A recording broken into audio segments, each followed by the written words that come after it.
Février 1916. Verdun. Une mer de boue, de feu et de chair.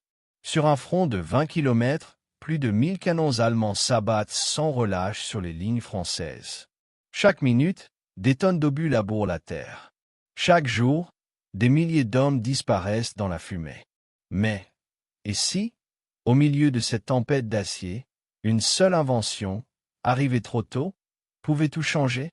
Et si une arme moderne, née un siècle avant l'heure, avait fait basculer Verdun? Imaginez une armée française en 1916, mais disposant d'une poignée de drones tactiques modernes. Pas des machines invisibles à réaction, non. Des drones rudimentaires, un moteur thermique capable de voler à 2000 mètres, doté de caméras analogiques et d'un système de transmission filaire vers le sol. Un observateur, installé à quelques kilomètres derrière les lignes, verrait pour la première fois le champ de bataille depuis le ciel, en direct. Fini les ballons d'observation lents et vulnérables. Fini les ordres transmis avec des heures de retard. L'artillerie française, souvent aveugle, verrait ses cibles instantanément. Chaque batterie de 75 mm pourrait frapper avec une précision chirurgicale. Les positions allemandes, soigneusement dissimulées dans les bois de Douaumont, seraient repérées et détruites avant même d'avoir tiré. Mais allons plus loin. Supposons que cette arme moderne ne soit pas seulement un œil dans le ciel, mais aussi un vecteur de frappe. Imaginez un petit appareil équipé de 2 charges explosives de 5 kg chacune, guidé par un opérateur à distance. Rien de spectaculaire aujourd'hui, mais en 1916, ce serait une révolution absolue. Une escadrille de 10 de ces machines pourrait neutraliser un dépôt de munitions, une batterie ou même un poste de commandement. Et surtout, sans sacrifier un seul homme. Face à cela, la réaction allemande serait d'abord la confusion. Les tirs venant dans 100 convois d'avions. Les explosions précises, soudaines, inexplicables. Les soldats parleraient de machines du diable. Les ingénieurs, eux, essaieraient de comprendre. Peut-on tirer sur ces engins? Faut-il les abattre avec des obus à fragmentation?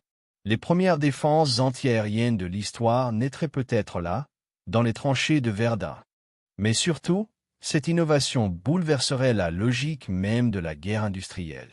Verdun n'était pas qu'une bataille. C'était un broyeur mécanique, un affrontement d'endurance, où chaque camp voulait épuiser l'autre. L'arrivée d'un outil de reconnaissance et de frappe à distance introduirait une asymétrie nouvelle, la guerre de précision. Là où des millions d'obus étaient nécessaires pour détruire une position, quelques attaques ciblées suffiraient. Là où des milliers d'hommes devaient mourir pour gagner 100 mètres, une poignée d'opérateurs pourrait obtenir le même résultat depuis l'arrière. Et c'est là que l'histoire bascule. Avec une telle arme, Verdun perdrait son sens. Plus besoin de tenir à tout prix, de sacrifier des générations entières pour une colline. L'artillerie deviendrait un scalpel, non plus un marteau. La guerre deviendrait affaire d'intelligence, pas seulement de courage. Peut-être que l'état-major allemand, confronté à des pertes insoutenables sans comprendre pourquoi, aurait reculé.